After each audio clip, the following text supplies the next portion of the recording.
Olá pessoal, tudo bem? Professor Bruno Leite, a gente vai estar trabalhando aqui a Biologia 1 da primeira série com o capítulo sobre respiração celular aeróbia e fermentação. Depois que você fez lá o estudo do capítulo 1, destacando a importância dos compostos inorgânicos, água e sais minerais, e também dos compostos orgânicos, como carboidratos, proteínas, lipídios, ácidos nucleicos e também vitaminas, passando também para o estudo da citologia, destacando a importância das células, fazendo aí o estudo da membrana plasmática, destacando a importância dos microscópios ópticos e eletrônicos, passando também no capítulo 3 para o estudo das organelas citoplasmáticas, com suas respectivas funções, e chegando no capítulo 4, com o estudo do núcleo, dos processos de divisão celular, de mitose, de meiose, e fechando aí o capítulo 4 com a gametogênese, tanto espermato como ovulogênese, a gente chega aí numa nova área do conhecimento biológico chamada de bioenergética. A bioenergética ela envolve aí exatamente processos metabólicos que ocorrem no interior das células, e aí a gente vai ver dois desses processos no capítulo 5, no caso respiração celular e fermentação, e os outros dois a gente trabalha numa próxima aula, no capítulo 6, a respeito de fotossíntese e quimiossíntese. Bom, a gente começa essa aula destacando exatamente aqui uma célula eucariótica que apresenta, dentre suas várias organelas, a mitocôndria. E a gente destaca aí a importância no que diz respeito à produção de energia. Bom, a gente começa aí com esse primeiro tópico destacando exatamente o metabolismo energético. Quando a gente fala de metabolismo energético, você tem que lembrar que metabolismo é uma característica típica de seres vivos. E como é que a gente define, então, o que é metabolismo? Metabolismo seria aí um conjunto de reações químicas que acontecem no interior das células. Sejam elas para a formação de moléculas, anabolismo, seja ela para quebra de novas moléculas, no caso, o catabolismo. E aí, quando a gente parte da importância do metabolismo para uma célula, a principal fonte de energia é exatamente a glicose. Não que ela seja a única, né? Mas ela é a principal, é a primeira fonte de energia para as células.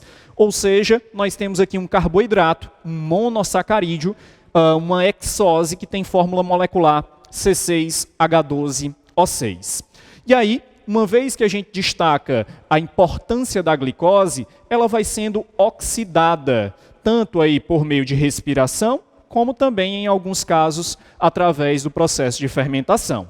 E aí, a gente enfatiza aqui a importância e a estrutura dessa molécula. Percebam que a molécula de adenosina trifosfato, o nosso ATP, ele é um nucleotídeo. O mesmo nucleotídeo que vocês estudaram lá no capítulo 1. Quando vocês estudaram aí a parte de ácidos nucleicos, vocês estavam aí enfatizando a importância do DNA e do RNA, o ácido desoxirribonucleico e o ácido ribonucleico. Essas moléculas são aí consideradas polímeros, são moléculas grandes, são macromoléculas, formadas por pequenas unidades, chamadas aí de nucleotídeos, ou os monômeros desse polímero. E aí nós temos aqui um esboço da molécula de ATP. O ATP, ele tem aí uma base nitrogenada, chamada de adenina, ligada a uma pentose, no caso a ribose, e tem 3 grupos de fosfato. E aí, no caso, essa molécula ela vai sendo quebrada e na região de união entre esses fosfatos, nós temos aí ligações fosfoanidrido. Elas contêm aí um alto teor energético. Bom, se eventualmente o ATP ele é quebrado, ele libera aí um fosfato inorgânico e adquire a conformação de ADP, adenosina difosfato. Se eventualmente houver uma segunda ruptura em um segundo grupamento fosfato, teremos o AMP, a adenosina monofosfato. Se eventualmente esse terceiro grupo sofrer uma ruptura, aí nós teremos apenas a estrutura de adenosina, ou seja, teremos um nucleosídeo e não mais um nucleotídeo. Bom, aqui a gente destaca exatamente o mecanismo de metabolismo energético no que diz respeito à quebra do ATP e a formação de novas moléculas. O ATP, ao ser quebrado, ele libera lá um fosfato inorgânico, e esse fosfato inorgânico vai disponibilizar energia para as células. Se eventualmente eu tenho o ADP e esse ADP é unido a um fosfato inorgânico, eu consigo refazer essa molécula de adenosina trifosfato. E aí, nós temos um destaque para dois tipos de reações. Reações do tipo exergônicas, em que moléculas orgânicas vão sendo quebradas para que haja a liberação de energia, de ATP, e nós temos aqui um destaque para reações endergônicas, que precisam incorporar, que precisam absorver moléculas de ATP, de energia, para gerar aí, novas moléculas no interior da célula. Percebam que nós temos aí um acoplamento de reações. Ora, eu estou quebrando o ATP para disponibilizar energia para a célula, ora, eu estou aí pegando a adenosina de fosfato para juntar com o fosfato inorgânico e, no caso, refazer essa molécula de ATP.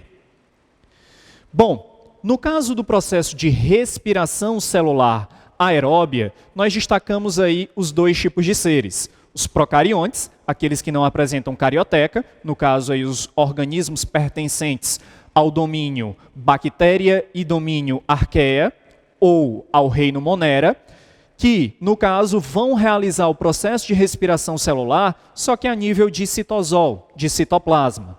E no caso dos seres eucariontes, os seres que apresentam aí carioteca, que contém núcleo e várias organelas citoplasmáticas, esse processo vai acontecer exatamente a nível de mitocôndrias. E aí, a gente destaca a importância do gás oxigênio. O gás oxigênio, pessoal, ele é exatamente aí um aceptor final desse processo de respiração celular aeróbia. É ele quem vai aí incorporar no final do processo os íons H+, e também os elétrons. Nós temos aí uma participação muito importante do gás oxigênio no processo de respiração celular, até porque a gente está diante de um processo aeróbio. Mas nada impede que também aconteça um processo de respiração anaeróbia. Nesse caso, o oxigênio ele não vai participar, e sim outras moléculas que a gente vai destacar mais para frente. Bom, esse processo de respiração celular, ele é dividido aí em 3 etapas, em 3 momentos sequenciais. Nós temos aí como primeira etapa desse processo a glicólise. O segundo processo, o segundo momento da respiração celular aeróbia é chamado de ciclo de Krebs. E a terceira etapa, o terceiro momento da respiração celular é chamado de cadeia respiratória. Percebam que aqui nós temos o destaque para a equação geral do processo. Embora a gente vá detalhar cada uma dessas etapas com seus respectivos eventos, aqui a gente tem a visão geral do processo. Percebam que a glicose, C6H12O6, vai reagir com o gás oxigênio, produzindo aí gás carbônico, água e liberando ATP, liberando energia. Ressalto a vocês que, eventualmente, alguns seres, algumas bactérias, podem realizar respiração anaeróbia. Esse prefixo an quer dizer negação. Ou seja, não temos aí participação de oxigênio na respiração anaeróbia. Aqui a gente tem um exemplo de uma equação que destaca exatamente aí o processo de desnitrificação realizado por bactérias durante o ciclo do nitrogênio. E eu coloquei uma pequena observação, destacando aí que alguns micro-organismos podem exatamente utilizar nitratos, compostos à base de enxofre ou mesmo à base de ferro, no lugar do oxigênio, durante a respiração anaeróbia. Aqui a gente tem exatamente uma visão geral do processo de respiração celular aeróbia, lembrando a vocês que a glicólise, a quebra da molécula de glicose, ela acontece a nível de citoplasma e, posteriormente, uma molécula intermediária, um piruvato, vai ser transformado e aí um grupo chamado de acetil vai se juntar com uma coenzima A, entrando aí na mitocôndria e dando continuidade ao processo, gerando aí o ciclo de Krebs e, no final, a cadeia transportadora de elétrons ou fosforilação oxidativa. Passando então para o primeiro momento, a glicólise. Bom, durante a respiração celular e também durante a fermentação, a molécula de glicose ela vai ser oxidada. Isso quer dizer que a gente vai precisar quebrar essa molécula e para isso haverá o gasto de 2 moléculas de ATP. Só que esse gasto ele não é em vão. O objetivo de gastar essas 2 moléculas de ATP de forma inicial vai me gerar aí novas moléculas de ATP sendo produzidas. Na verdade, eu consigo produzir 4 ATPs e gasto apenas 2. Então, o meu saldo energético final desse primeiro momento da respiração celular aeróbia, da glicólise, o saldo final é exatamente 2 ATPs. Aqui, nós também destacamos a importância de aceptores intermediários. A gente mencionou no início que o oxigênio ele é o aceptor final de elétrons e íons H+, íons de hidrogênio. Porém, a gente tem aí os aceptores intermediários, moléculas chamadas de NAD e FAD, a nicotinamida, adenina, dinucleotídeo e a flavina, adenina, dinucleotídeo. Esses compostos eles são de fundamental importância porque ora eles vão estar sendo oxidados, ora vão estar sendo reduzidos e eles vão transferindo elétrons e íons H+ ao longo desse processo para que a célula possa gerar ATP. Então nós temos um destaque para a molécula de glicose que está sendo quebrada inicialmente em 2 compostos de 3 carbonos. Nome desse composto, ácido pirúvico ou, como alguns livros trazem, piruvato. Esse ácido pirúvico, esse piruvato, ele vai sendo transformado e moléculas de ATP vão sendo geradas, bem como os aceptores intermediários. No caso aí, nós temos a produção de 2 moléculas de NAD.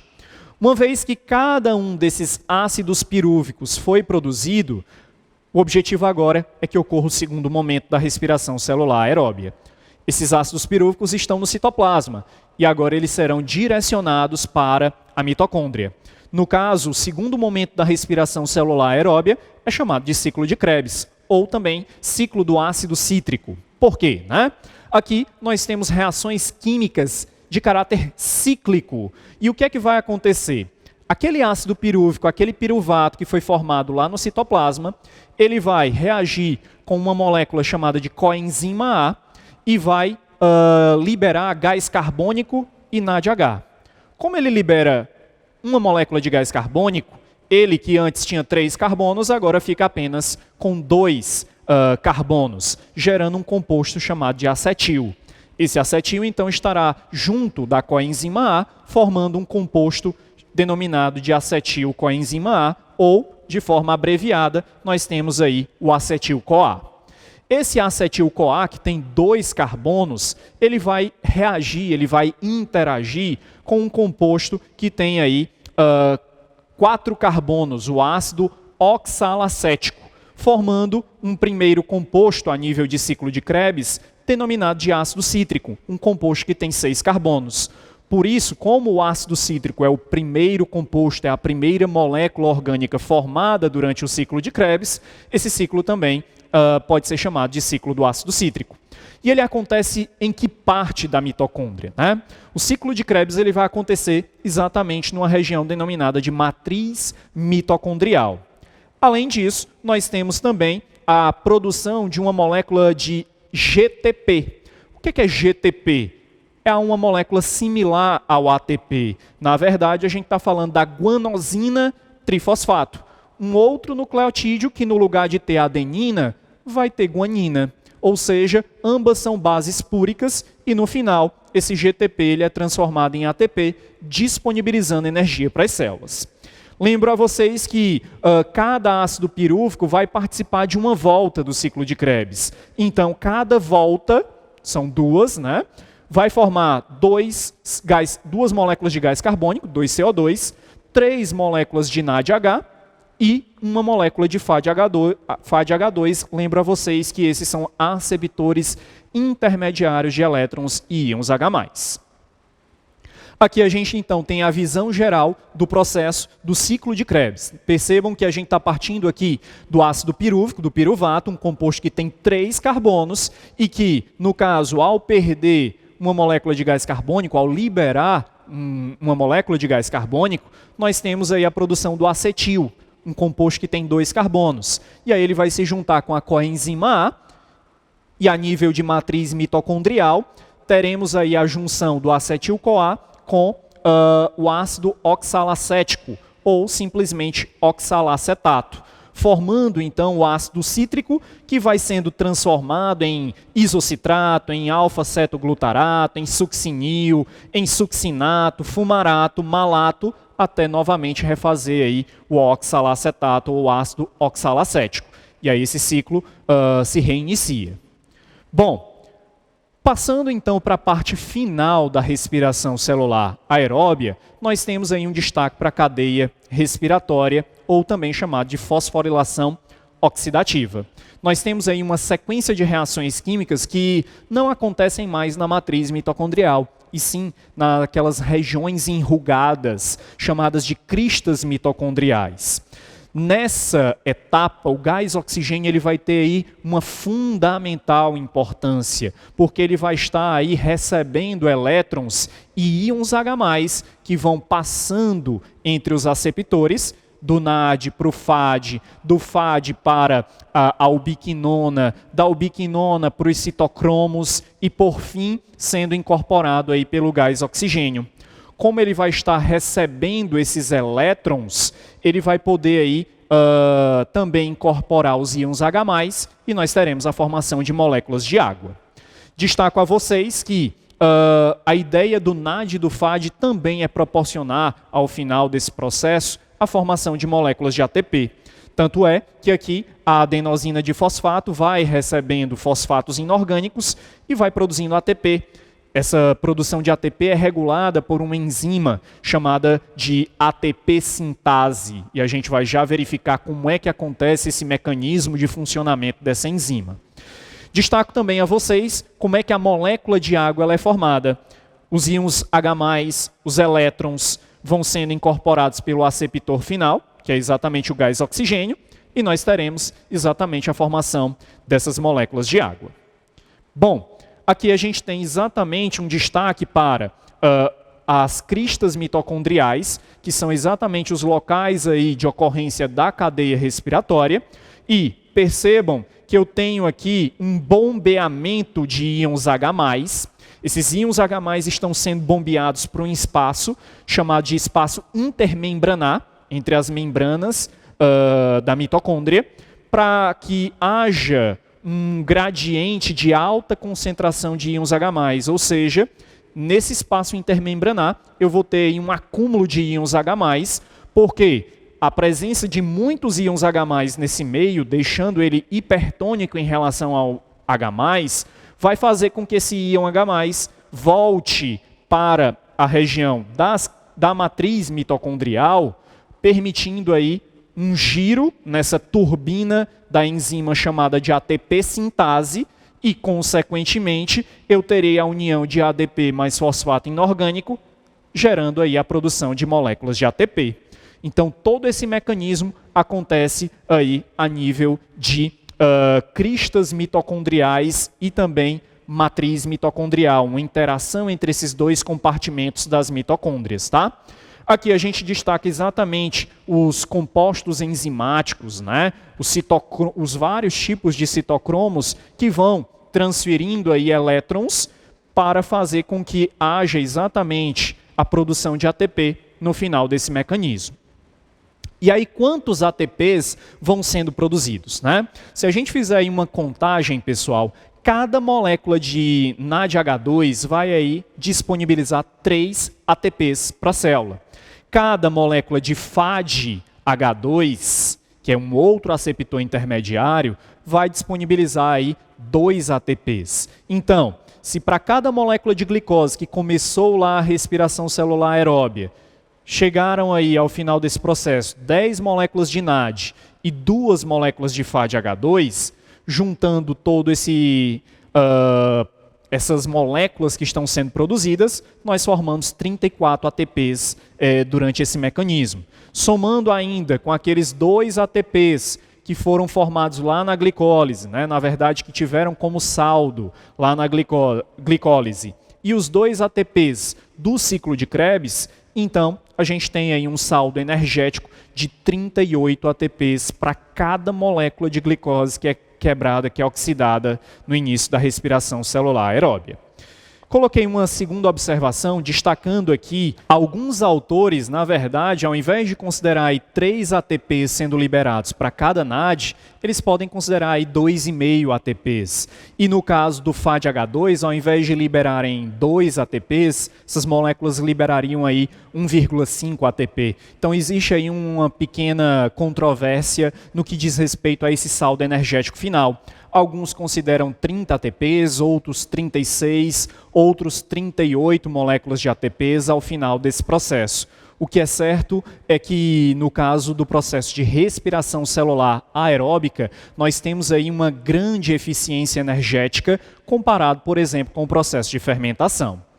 Aqui a gente destaca, pessoal, que a principal fonte de energia para as nossas células são os carboidratos, adquiridos através da alimentação, que no caso vão ser transformados aí em glicose, porém, nada impede que também os lipídios e eventualmente proteínas, né? Os lipídios aqui que apresentam como monômeros o glicerol e os ácidos graxos, e as proteínas que têm aí como monômeros os aminoácidos, nada impede que essas moléculas sejam transformadas.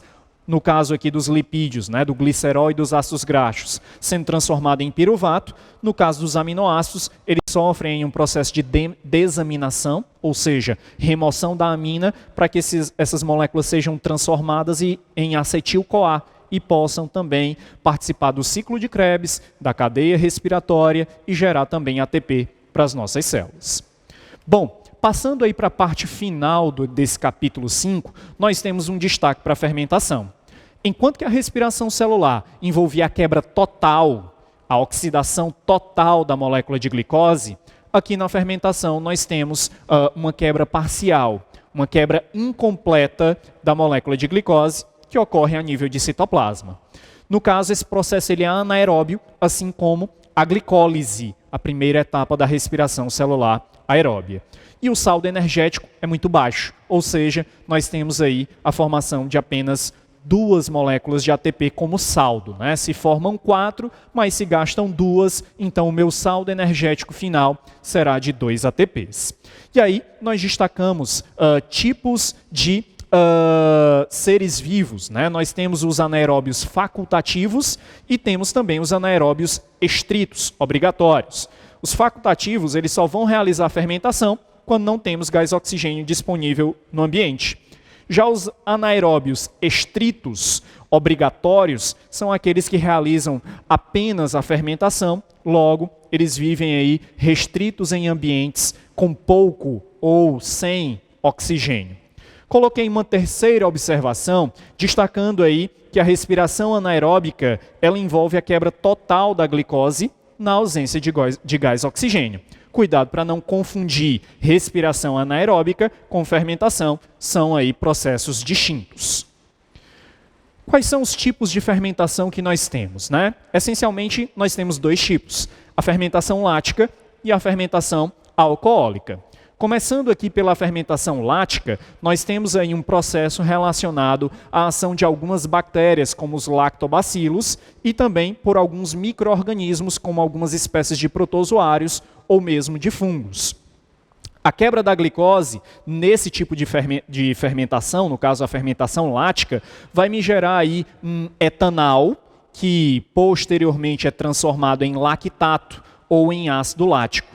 E, no caso, a sequência de reações que acontece em ambas as fermentações é muito similar àquilo que acontecia lá na primeira etapa da respiração celular aeróbia, lá na glicólise. 2 moléculas de ácido pirúvico vão reagir com o NADH, formando exatamente o ácido lático ou lactato. Esse processo de fermentação lática é muito comum na indústria de laticínios, no que diz respeito aí à produção de queijos, de iogurtes, da própria coalhada, enfim. Destaco também a vocês que esse processo de fermentação lática ele pode acontecer nas nossas células. Se eventualmente uma fibra muscular estriada esquelética, uma fibra muscular, um miócito estriado esquelético, ele não apresenta aí oxigênio, ele precisa continuar gerando ATP. Se não tem oxigênio, ele não vai produzir ATP através de respiração celular aeróbia. Na verdade, ele vai realizar um processo de fermentação lática, que também vai gerar ácido lático, e esse ácido lático ele é tóxico para a nossa musculatura, gerando aí dores e fadiga muscular. A ideia é que as nossas células possam direcionar esse lactato, esse ácido lático, para a corrente sanguínea e em seguida ele seja mobilizado lá para o nosso fígado, para que ele possa ser transformado em novas moléculas de glicose, num processo chamado de gliconeogênese. Aqui a gente tem a visão geral do processo de fermentação lática, em que a glicose, um composto aí de 6 carbonos, ele vai ser oxidado, ele vai ser quebrado. Por isso aqui nós temos o gasto de 2 moléculas de ATP, mas esse gasto ele não é à toa. O objetivo é formar aí compostos com 3 carbonos que podem ser transformados no final em ácido pirúvico e teremos a produção de 4 moléculas de ATP. Diminuindo aqui do gasto inicial de 2 ATPs, nós temos um saldo final de 2 ATPs. E a produção do ácido lático, do lactato, ao final desse processo. O último tipo aí de processo que a gente vai trabalhar nesse capítulo é a fermentação alcoólica. Um outro tipo aí de processo anaeróbio, que pode ser realizado, por exemplo, por fungos unicelulares chamados aí de leveduras. Temos aí uma espécie muito característica, né? A espécie do gênero Saccharomyces cerevisiae, muito utilizado aí na fabricação de bebidas alcoólicas, tanto destiladas quanto fermentadas.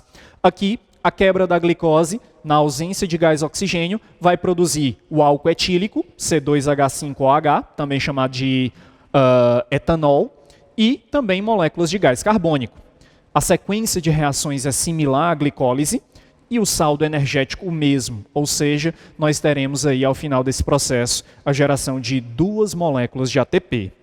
Destaco a vocês que além de ser utilizado no processo de fabricação de bebidas alcoólicas, a fermentação alcoólica também pode ser utilizado aí na produção do pão e do bolo, já que o fermento biológico, né, ele vai depender aí dessa liberação de gás carbônico para inflar a massa do bolo ou mesmo do pão, deixando ela mais macia e mais aerada. Então aqui a gente tem a visão geral desse processo, destacando aqui a glicose sendo quebrada, sendo oxidada, a participação aqui dos aceptores intermediários, no caso aí as moléculas de NAD, formação de compostos com 3 carbonos, no caso aqui o ácido pirúvico, e esse ácido pirúvico vai ser transformado em etanol ou acetaldeído, que no final é transformado em etanol ou em álcool etílico. Aqui destacamos aí exatamente a produção desses tipos de alimento no que diz respeito à importância da fermentação alcoólica. Por fim, para a gente aí finalizar então o estudo do capítulo 5, a gente vai aí trabalhar questões envolvendo 2 questões para a gente poder fixar esse conteúdo trabalhado no capítulo 5. Bom, pessoal, então para a gente fazer aí o fechamento desse capítulo, vamos resolver aqui 2 questões. Primeira questão diz o seguinte: analise a representação da molécula de ATP apresentada a seguir. Com relação a essa molécula, é correto afirmar que ela, item A, ela armazena energia na ribose, uma molécula de açúcar. Na verdade, nós vimos que o armazenamento de energia está exatamente nas ligações entre os grupos fosfato. Item B, ela vira ADP ao quebrar a adenina, um tipo de nucleotídeo. Na verdade, ela vai virar ADP quando houver a quebra de um grupo de fosfato. Item C, ela é quebrada durante a respiração, ou melhor, ela é quebrada durante a cadeia respiratória para fornecer energia. Na verdade, não. Essa molécula ela vai ser formada durante aí esse processo de cadeia respiratória. Item D, ela é transformada em ADP ao perder um grupo fosfato. Exatamente. Se a gente remove aqui um grupo fosfato dessa molécula, então nós teremos a adenosina difosfato, o item correto, item D. Só para a gente fechar, item E, ela é obtida da quebra da glicose, um carboidrato disacarídeo. Na verdade, nós vimos que a glicose ele é um monossacarídeo do tipo hexose e, no caso, então, a resposta correta para essa questão é o gabarito letra D. Segunda questão, considerando-se os processos de fermentação, assinale o que for correto. Item A. Assim como na respiração aeróbia, na fermentação, a glicose é quebrada com o consumo de gás oxigênio do ambiente e ocorre no citosol das células. Esse item está falso exatamente porque nós não temos participação de gás oxigênio na fermentação, já que estamos diante de um processo anaeróbio. Item B. A bactéria causadora do botulismo, da espécie Clostridium botulinum, é um exemplo de organismo anaeróbio, pois não se reproduz na presença de gás oxigênio. Esse item está correto. É exatamente isso que acontece com esse grupo de bactérias que realizam aí um processo de fermentação, um processo aí anaeróbio. Item C. O fermento de padaria, Saccharomyces cerevisiae, faz crescer a massa do pão graças à produção de gás oxigênio, fato facilmente observado pela formação de bolhas na massa. Nós vimos que, na verdade, não é gás oxigênio que é liberado na fermentação. No final do processo de fermentação, nós teremos a liberação de gás carbônico. Item D. As células musculares podem realizar tanto respiração aeróbia quanto fermentação lática, independente das condições do meio. Na verdade, isso vai ter aí uma certa dependência. Se não houver oxigênio, aí as fibras musculares esqueléticas vão realizar a fermentação lática. Por fim, nós temos o item E, que diz que os lactobacilos são bactérias que realizam a fermentação lática, processo que quebra anaerobicamente a glicose, produzindo lactose. Cuidado! A lactose ela é um disacarídeo, tá? Então, no caso, nós temos como gabarito para essa questão o item B. Bom, pessoal, era isso que a gente tinha para trabalhar hoje com vocês no capítulo 5. Até uma próxima. Tudo de bom. Tchau, tchau.